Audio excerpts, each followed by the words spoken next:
ریاست ہو ماں جیسی۔ بن باس معروف مصنف ادیب راجہ انور کے بیرون ملک اسفار کی روداد ہے۔ وہ جنرل ضیاء کے مارشل لا دور میں 1979 میں پاکستان سے جبری جلا وطنی پر گئے اور 1997 میں واپس وطن لوٹے۔ بعد میں بھی وہ مختلف وزٹس کرتے رہے۔ بن باس کے اکثر ابواب اس عرصے میں مختلف ممالک کے سفر یا وہاں کے قیام کے دوران پیش آنے والے اہم دلچسپ واقعات کی تفصیل ہے۔ یہ کتاب بہت ہی دلچسپ ہے اور اسے پڑھتے ہوئے بار بار یہ خیال آتا ہے کہ کاش ایسا ہمارے اپنے ملک پاکستان میں بھی ہو جائے۔ راجہ انور صاحب کی سحر انگیز نثر کے کیا کہنے، ایسی دلچسپ، شگفتہ اور رواں کے 350 صفحات کی کتاب ایک نشست میں ختم کرنے کو جی چاہے۔ راجہ صاحب نے جرمنی میں کئی سال قیام کیا۔ انہوں نے وہاں کے 2 واقعات ایسے لکھے جو آنکھیں کھول دینے والے ہیں۔ جنرل مشرف کے خلاف عدلیہ بحالی تحریک میں چودھری اعتزاز احسن ایک نظم جلسوں میں اکثر سنایا کرتے تھے جس میں سیاست کے ماں جیسے شفیق کردار ہونے کا ذکر ہوتا ہے۔ راجہ انور کے ان واقعات کو پڑھ کر اندازہ ہوا کہ حقیقی معنوں میں کیسے ریاست ماں کا کردار ادا کرتی ہے۔ یہ بھی کیا وجہ ہے کہ ان ممالک کے شہریوں کا اپنی ریاست اور اس کے مختلف محکموں، سرکاری ملازمین پر اس درجہ اعتماد ہے۔ راجہ انور بتاتے ہیں کہ 1986 کا واقعہ ہے۔ ایک افغان خاندان اپنے 4 بچوں کے ساتھ سیاسی پناہ لینے کی خاطر فرینکفرٹ جرمنی اترا۔ ان کا بڑا بچہ اسپیشل چائلڈ تھا، 16 سال عمر تھی، مگر جسمانی طور پر اپاہج اور معذور ہونے کے باعث نہ وہ خود کھانا کھا سکتا تھا اور نہ ہی اٹھنے بیٹھنے یا اپنا منہ ہاتھ صاف کرنے کی پوزیشن میں تھا۔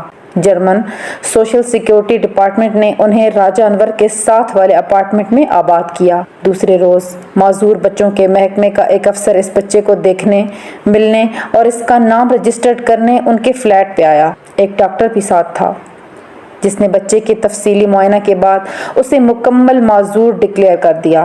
سوشل سیکیورٹی افسر نے دوسرے دن بچے کے والدین کو اپنے دفتر بلایا۔ وہ افغان خاندان جرمن زبان سے عدم واقفیت کے باعث راجہ انور کو بطور ترجمان ساتھ لے کر گئے۔ سوشل سیکیورٹی افسر نے انہیں کہا کہ آپ کا بچہ انتہائی معذور افراد کے زمرے میں آتا ہے، اسے ہر وقت مکمل نگہداشت کی ضرورت ہے۔ جرمن قانون کے مطابق ہم اپنی سرزمین پر کسی بھی معذور انسان کو حالات کے رحم و کرم پر نہیں چھوڑ سکتے۔ ایسا شخص خواہ جرمن ہو یا غیر ملکی، عیسائی ہو یا مسلمان، جب تک وہ جرمنی کی سرزمین پر موجود ہے اس کے انسانی حقوق کا تحفظ جرمن ریاست کی آئینی ذمہ داری ہے۔ ہمارے پاس 3 آپشنز ہیں۔ پہلا یہ کہ اسے معذور بچوں کے سینٹر میں بھیج دیا جائے، دوسرا یہ کہ اس کے لیے ایسی نرس کا انتظام کیا جائے جو روزانہ آپ کے گھر آ کر اسے سنبھالے، تیسرا یہ کہ اگر بچے کی ماں یہ ڈیوٹی دینے کو تیار ہو تو نرس کو دی جانے والی تقریباً 3000 مارک ماہانہ تنخواہ وہ خود وصول کر سکتی ہے۔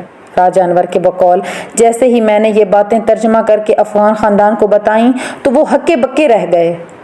بچے کی ماں نے تصدیق کے لیے مجھ سے پوچھا، بھائی کیا واقعی یہی بات افسر نے کہی ہے؟ جب تصدیق ہو گئی تو افغان خاندان خوشی سے جھوم گیا۔ انہوں نے کہا ہم اپنے بچے کا خود خیال رکھیں گے، وہ تنخواہ ہمیں دے دیں۔ واپسی کے سفر پر معذور بچے کی والدہ نے کہا یہ جرمن بھی کیسے سادہ لوگ ہیں، ایک ماں کو اس کا معذور بچہ سنبھالنے کی تنخواہ دینا چاہتے ہیں۔ خیر وقت گزرتا گیا۔ اس افغان فیملی کو گزر بسر کے لیے سوشل سیکیورٹی محکمے نے ماہانہ خرچ بھی ملتا تھا اور معذور بچے کو سنبھالنے کی تنخواہ بھی۔ اس خاندان نے البتہ اس امدادی رقم کو خود پر یا اپنے معذور بچے پر خرچ کرنے کے بجائے اس کا بیشتر حصہ پیچھے افغانستان بھجوانا شروع کر دیا۔ سوشل سیکیورٹی محکمے کے افسر ہر ہفتے 10 دن بعد فلیٹ کا چکر لگاتے اور وہ بڑی باریک بینی سے بچے کے کپڑوں، بستر اور صفائی کا جائزہ لیتے۔ جو کمی نظر آتے وہ دور کرنے کی ہدایات جاری کرتے جاتے۔ ایک بار انہوں نے نوٹ کیا کہ بچے کے ناخن خاصے بڑھ گئے ہیں۔ انہوں نے ماں کو سمجھایا کہ بچے کے اعضاء تو کام نہیں کرتے مگر وہ گرمی، سردی، خوشی اور غم کو محسوس کر سکتا ہے۔ اسے یہ تکلیف دہ احساس پیدا ہو سکتا ہے کہ اگر اس کے اپنے ہاتھ ٹھیک ہوتے تو وہ اپنے ناخن کاٹ سکتا، اس لیے فوری ناخن تراشے جائیں۔ 3 دن بعد خاتون افسر اچانک آ گئی۔ ماں نے ابھی تک بچے کے ناخن نہیں کاٹے تھے۔ اس نے وارننگ دی اور واپس چلی گئی۔ بچے کی ماں ابھی تک نیل کٹر نہیں خرید سکی تھی۔ اس نے بدستور سستی کی، اگلے روز وہ خاتون افسر پھر آئی اور ناخن کو نہ کاٹے دیکھ کر فوری طور پر معذور بچوں کو نگہداشت سینٹر منتقل کرنے کا حکم جاری کر دیا۔ بچے کی ماں روتی چلاتی رہی کہ میں ماں ہوں، مجھ سے زیادہ اس کا ہمدرد کون ہو سکتا ہے۔ جرمن سوشل سیکیورٹی افسر کا جواب پڑھنے سے تعلق رکھتا ہے۔ اس نے کہا کہ جرمن ریاست ہم سب کی ماں ہے، سب ماؤں کی بھی ماں ہے۔ اس سرزمین پر معذوروں، اپاہجوں اور یتیموں کی مکمل سرپرستی کی نگہداشت جرمن ریاست کی ذمہ داری ہے۔ اس کے حقوق اور فرائض بایولوجیکل ماں سے زیادہ ہیں، اس لیے بچے کی نگہداشت آپ کے بجائے ریاستی سرپرستی میں چلنے والا معذوروں کا ادارہ کرے گا تاکہ اسے کسی قسم کی ذہنی جسمانی اذیت نہ پہنچ سکے۔ چند گھنٹوں میں اس افغان بچے کو معذوروں کے سینٹر منتقل کر دیا گیا۔ راجہ انور نے دوسرا واقعہ یہ لکھا کہ جرمنی میں ٹریفک کا یہ قانون ہے کہ 15 سال سے کم عمر کا کوئی بچہ ڈرائیور کے ساتھ فرنٹ سیٹ پر نہیں بیٹھ سکتا تاکہ کسی حادثے کی صورت میں اسے خطرناک چوٹ نہ آ سکے۔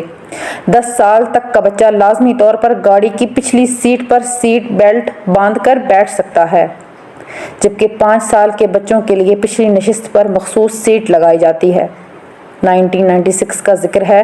راجہ انور اپنی فیملی کے ساتھ فرینکفرٹ کی ایک پارکنگ میں داخل ہوئے تاکہ وہاں گاڑی کھڑی کر کے اطمینان سے خریداری کرنے جا سکیں۔ تینوں بچے پچھلی سیٹ پر بیٹھے ہوئے تھے۔ سب سے چھوٹے 2 سال کے بچے کو اس کی 12 سالہ بہن نے اپنی گود میں بٹھا رکھا تھا۔ ٹریفک سارجنٹ نے فوراً روکا اور چھوٹے بچے کو مخصوص نشست پر نہ بٹھانے کی پاداش میں جرمانہ ادا کرنے پر مجبور کر دیا۔ راجہ انور کہتے ہیں کہ میں نے گاڑی پارک کرنے کے بعد جا کر ٹریفک سارجنٹ کو کہا کہ شہر میں حد رفتار 30 یا 35 کلومیٹر فی گھنٹہ ہے، ایسی کم سپیڈ میں کوئی بڑا حادثہ پیش آنا مشکل ہے۔ پھر یہ میرے بچے ہیں، انہیں خدا نخواستہ کوئی حادثہ پیش آ جائے اور نقصان پہنچے تو بطور باپ انہیں سنبھالنے کی ذمہ داری میری ہے۔ آپ کس خوشی میں جرمانہ عائد کر رہے ہیں؟ سارجنٹ نے جرمانہ کی ٹکٹ ہاتھ میں پکڑائی اور بولا، نہیں سر، جب تک یہ بچے سرزمین پر موجود ہیں یہ جرمن ریاست کے بچے ہیں۔ اگر انہیں کوئی حادثہ پیش آ گیا تو ان کو تا عمر سنبھالنے کی ذمہ داری جرمن ریاست اور جرمن معاشرے پر ہوگی۔ ہم سب ٹیکس دہندگان ان کا بوجھ اٹھانے پر مجبور ہوں گے، اس لیے ہم اس ریاست میں جنم لینے والے اور یہاں رہنے والے بچوں کو کسی ایسی بے احتیاطی کا شکار نہیں ہونے دیں گے جو ان کا مستقبل تباہ کرنے کا سبب بن جائے۔ راجہ انور کہتے ہیں، میں نے سارجنٹ کا شکریہ ادا کرتے ہوئے شرمندگی کے عالم میں جرمانے کی رقم ادا کر دی۔ راجہ انور نے ان واقعات کا تجزیہ کرتے ہوئے لکھا، ایک فلاحی ریاست واقعی پورے سماج کی فلاح و بہبود کی ذمہ دار ہوتی ہے، وہ معاشرے کی ماں بھی ہوتی ہے اور باپ بھی۔